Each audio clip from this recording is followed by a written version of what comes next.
আসসালামু আলাইকুম, সবাইকে স্বাগত জানিয়ে শুরু করছি আমার আজকের রেসিপি। আমি আজকে আপনাদের সাথে শেয়ার করব ভিন্ন স্টাইলে বিফ তেহারি রান্নার সবচেয়ে সহজ রেসিপি। চেষ্টা করেছি খুব সহজভাবে রেসিপিটি আপনাদের সাথে শেয়ার করার। এই বিফ তেহারি রান্না করাটা সহজ আর খেতেও অনেক বেশি মজার হয়। আশা করি রেসিপিটি আপনাদের কাছে অবশ্যই ভালো লাগবে। চলুন দেখেন এই রেসিপির প্রস্তুত প্রণালী। আমি এখানে 2 কেজি গরুর মাংস নিয়েছি। মাংসের টুকরোগুলো ঠিক এরকম করে নিয়েছি। তারপর মাংসটাকে ভালো করে ধুয়ে পানিটা ঝরিয়ে নিয়েছি। এখানে দিয়ে দিচ্ছি এখানে 1.5 কাপ পেঁয়াজ কুচি। আমি এখানে পাতলা করে গোল করে পেঁয়াজটা কুচি করে নিয়েছি। পেঁয়াজ কুচি দেওয়ার পর দিয়ে দিচ্ছি এখানে 3 টেবিল চামচ আদা বাটা, 3 টেবিল চামচ রসুন বাটা, তারপর এখানে 1 টেবিল চামচ কাজু বাদাম বাটা দিয়ে দিচ্ছি। কাজু বাদাম বাটাটা অপশনাল, না থাকলে না দিবেন, সমস্যা নাই, তবে দিলে মাংস রান্নাটা খুব সুন্দর হয়। তারপর এখানে দিয়ে দিচ্ছি আমি 2 টেবিল চামচ ধনিয়া গুঁড়া, দিয়ে দিচ্ছি এখানে 2 টেবিল চামচ টালা জিরা গুঁড়া, আর দিয়ে দিব এখানে 3 টেবিল চামচ লাল মরিচের গুঁড়া। জালটা আপনারা বুঝে দিবেন যে যেরকম পছন্দ করেন। তো পরিমাণ মতো লবণ দিয়ে দিলাম। দিয়ে দিচ্ছি এখানে গরম মশলার গুঁড়া 1.5 টেবিল চামচ। গরম মশলার কীভাবে করতে হয় আমি কিন্তু রেসিপি শেয়ার করেছি, লিঙ্ক ডিসক্রিপশন বক্সে দেওয়া থাকবে, আপনারা দেখে নিতে পারেন। আর দিয়ে দিচ্ছি এখানে আমি এলাচ দারচিনি বাটা। আমি আজকে আস্ত এলাচ দারচিনিটা ব্যবহার করব না, এখানে বাটা ব্যবহার করছি। আর বাটাটা দেওয়ার কারণে কিন্তু খুব সুন্দর একটা ঘ্রাণ আসে। তো আমি এখানে 1 টেবিল চামচের মতো এলাচ দারচিনি বাটা দিয়ে দিলাম। আর দিয়ে দিচ্ছি এখানে 4-5টা তেজপাতা 2 টুকরো করা। দিয়ে দিচ্ছি এখানে 1/3 কাপ সরষের তেল।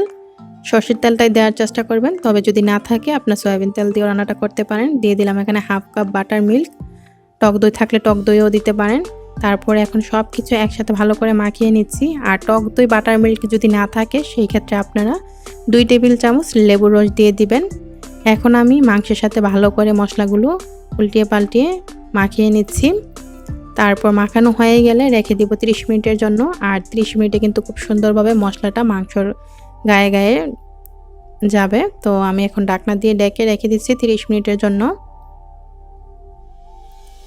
30 মিনিট পর চুলায় আমি একটা বড় হাঁড়ি বসিয়ে দিয়েছি। একটু বড় দেখে হাঁড়িটা বসাতে হবে, কারণ এই পুরো রান্নাটা কিন্তু এখন তেহারি রান্নাটা এই হাঁড়িটাতেই হবে।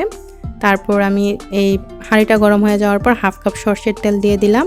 তেলটা গরম হয়ে যাওয়ার পর দিয়ে দিলাম ম্যারিনেট করা মাংসটা দেওয়ার পর এখন যে হাঁড়িটাতে আমি মাখিয়ে রেখেছিলাম সেই হাঁড়িটাতে প্রায় 3-4 টেবিল চামচের মতো পানি দিয়ে আমি হাঁড়িটা তারপর দিয়ে দিলাম, কারণ অনেকগুলো মশলা লেগে থাকে যে হাঁড়িটাতে মাংস মাখানো হয় তাই।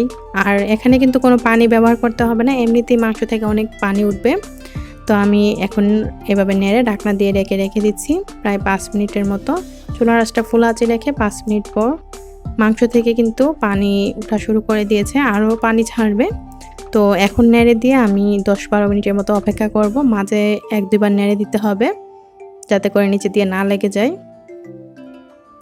প্রায় 10 থেকে 12 মিনিট পর চুলার আঁচটা কিন্তু এই পর্যন্ত ফুল আঁচে ছিল। এখন আমি চুলার আঁচটা মিডিয়াম আঁচে করে দিব। মাংসটা সিদ্ধ হয়ে যাওয়া পর্যন্ত অপেক্ষা করব। ঢাকনা দিয়ে ঢেকে রেখে দিচ্ছি। তো এই যে দেখুন প্রায় 40 থেকে 45 মিনিট পর মাংসটা সিদ্ধ হয়ে গিয়েছে। আর মাংসটা থেকে যে তেলটা বেশি আসার তেলটাও কিন্তু বেশি এসেছে। তো এই পর্যায়ে তেলটা একটু বেশি দেখা যাচ্ছে। অনেকে বলতে পারেন যে তেলের পরিমাণটা বেশি হয়েছে, আসলে কি আর কোনো তেল ব্যবহার হবে না, এই তেলে কিন্তু এখন এই তেহারি রান্নাটা হবে। তো আমি নেড়ে দিচ্ছি। আর এখন আমি আগে থেকেই পোলাও চালটা ধুয়ে রেখেছিলাম। এই যে দেখুন এখানে আমি আজকে 2 কেজি গরুর মাংসের সাথে 1250 গ্রাম চাল নিয়েছি। তো এই যে দেখুন মেজারমেন্ট কাপে 5 কাপ চাল। তো 1250 গ্রাম চাল আমি আজকে নিয়েছি। আপনারা চাইলে কম বেশিও নিতে পারেন, তবে বেশি নেবেন না, এর চেয়ে 1 কেজি নিলে নিতে পারেন, কিন্তু এর চেয়ে বেশি নিলে কিন্তু তেহারি রান্নাটা ভালো হবে না। তো চালটা আমি ধুয়ে পানিটা জড়িয়ে রাখার কারণে চালটা কিন্তু একদম ঝরঝরে রয়েছে। আর এখন মাংস রান্নাটাতে আমি সরাসরি চালটা দিয়ে দিলাম। মাংসটা কিন্তু আমি তুলে রাখিনি, সরাসরি মাংসের সাথে চালটা দিয়ে দিচ্ছি। এটাই কিন্তু ভিন্ন স্টাইল আর খুব সহজ একটা স্টাইল এটা। তো আমি এখন এভাবে নেড়ে চেড়ে 2 মিনিট রেখে দিব। তারপর আমি এখানে ব্যবহার করছি লবণ। যেহেতু চালটা দেওয়া হয়েছে এখন লবণের পরিমাণটা একটু বাড়িয়ে দিতে হবে। তারপর দিয়ে দিয়েছি এখানে আমি বিরিয়ানি মশলা। আর বিরিয়ানি মশলাটা কীভাবে করতে হয় আমি আপনাদের সাথে কিন্তু শেয়ার করেছি, লিঙ্ক ডিসক্রিপশন বক্সে দেওয়া থাকবে। আমি এখানে 3 টেবিল চামচ বিরিয়ানি মশলা দিয়েছি, আর 6টা আলু বোখারা দিলাম, আর পরিমাণ মতো কিশমিশ দিয়ে দিলাম। তো এখন একসাথে সব কিছু নেড়ে নিচ্ছি। চুলার আঁচটা এখন আমি ফুল আঁচেই রেখেছি। সব কিছু নেড়ে চেড়ে এখন আমি পানি অ্যাড করে দিব। আমি অন্য একটা চুলায় পানি বসিয়ে রেখেছিলাম, পানিটা একদম ফুটে আসেনি, কুসুমের চেয়ে একটু বেশি গরম হয়েছিল। তো এখানে আমি প্রায় 10 কাপ পানি ব্যবহার করছি, মেজারমেন্ট কাপে 10 কাপ গরম পানি দিয়ে দিলাম। তো পানিটা দেওয়ার পর এখন নেড়ে দিচ্ছি, আর আমি এখানে আস্ত কিছু কাঁচামরিচ দিয়ে দিচ্ছি। বিরিয়ানি কিংবা তেহারিতে কিন্তু কখনো কাঁচামরিচটা ফালি করে দিবেন না, আস্তটাই দিবেন। তো কাঁচামরিচটা দেওয়ার পর এখন আবারও নেড়ে ঢাকনা দিয়ে ডেকে রেখে দিচ্ছি, অপেক্ষা করছি বলক আসা পর্যন্ত। চুলার আঁচটা ফুল আঁচেই রেখেছি।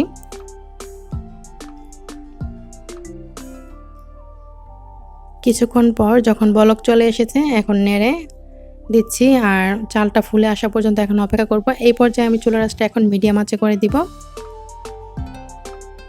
ঢাকনা দিয়ে ডেকে রেখে চালগুলো একদম পুরোপুরি ফুলে আসা পর্যন্ত অপেক্ষা করতে হবে। প্রায় 2 থেকে 3 মিনিট পর এই যে দেখুন চালটা কিন্তু একদম পুরোপুরি ফুলে এসেছে। এই পর্যায়ে কিন্তু চুলার আঁচটা হাই হিটে কিংবা মিডিয়াম আঁচে রাখা যাবে না, চুলার আঁচটা একদম লো আঁচে করে দিতে হবে। তো আমি নেড়ে ঢাকনা দিয়ে ডেকে রেখে দিব চুলার আঁচটা লো আঁচে করে, আর চালটা সিদ্ধ হয়ে যাওয়া পর্যন্ত অপেক্ষা করছি।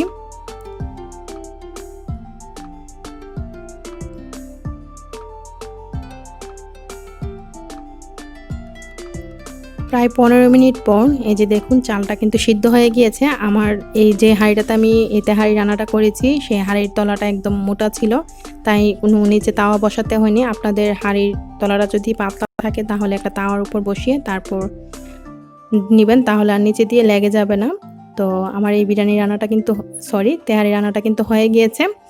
আমি এখানে 3 চা চামচ ঘি দিয়ে দিচ্ছি। এটা কিন্তু ঘরে তৈরি করা ঘি, কিছুদিন আগে আমি আপনাদের সাথে ঘিয়ের রেসিপিটা শেয়ার করেছি, আপনারা চাইলে দেখে নিতে পারেন। তো আমি এখানে 3 চা চামচ ঘি দিয়ে দিলাম। ঘিটা দেওয়ার পর ঢাকনা দিয়ে ঢেকে রেখে দিচ্ছি প্রায় 1 মিনিটের মতো। এখন আমি 1 মিনিট পর চুলাটা বন্ধ করে দিয়েছি, আর এই তেহারিটা কতটা ঝরঝর হয়েছে আপনাদেরকে দেখাচ্ছি। আপনারা যারা কেওড়া জল কিংবা গোলাপ জল পছন্দ করেন, আমি কেওড়া জল কিংবা গোলাপ জলের গন্ধটা আমার কাছে ভালো লাগে না, তাই আমি বিরিয়ানি কিংবা তেহারিতে ব্যবহার করি না। আপনারা চাইলে দিতে পারেন 1 টেবিল চামচের মতো। তো আমি চুলা থেকে নামিয়ে একটু ভেড়ে নিচ্ছি, আর আপনাদেরকে দেখাচ্ছি কতটা ঝরঝরে হয়েছে।